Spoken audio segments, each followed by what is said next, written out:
তোমার নাম কি? রাকিব মোল্লা। তোমার বাড়ি কোথায়? বাঁকড়া বিরাটি। তা তুমি বিটিটিআই বেলঘরিয়া ট্রেনিং ইনস্টিটিউট থেকে কি কোর্স কমপ্লিট করেছো? স্যার এসি, রেফ্রিজারেটর, ওয়াশিং মেশিনের কোর্স করেছিলাম স্যার। তা তুমি যে এখান থেকে দীর্ঘদিন ধরে ফ্রিজ এয়ার কন্ডিশনে কোর্সটা করলে, তা তোমার কীরকম লেগেছে? স্যার শিখেছি, ভালো লেগেছে। থিওরিটিক্যাল প্র্যাকটিক্যাল ক্লাস করতে কোনো অসুবিধা হয়নি তো? কোনো অসুবিধা হয়নি স্যার।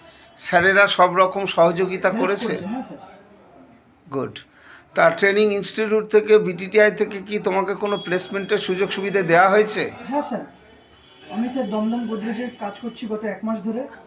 এখান থেকে আমি প্লেসমেন্টটা পেয়েছি বিটিটিআই থেকে। এই দেখুন আমার জব কার্ড। এই আমি কাজে এসেছিলাম আর সার্টিফিকেটটাও নিতে এসেছি। এই আমার সার্টিফিকেট। গুড। তাহলে তুমি এখন বিটিটিআই থেকে কাজ শিখে এখন অলরেডি কোম্পানিতে কাজ করছো গোদরেজে। তা তোমার এখন গোদরেজে যে নতুন ঢুকেছো কাজ করতে কিরম লাগছে? ভালো লাগছে স্যার, 1 মাস হয়ে গেল স্যার। গুড। কোনো অসুবিধা হয়নি। অসুবিধা হলেও সিনিয়ররা বুঝিয়ে দিয়েছেন, করিয়ে দিয়েছেন। গুড। তা সুতরাং তুমি নিজেকে মনে করছো এখন স্বনির্ভর হয়েছো? একদম স্যার। গুড।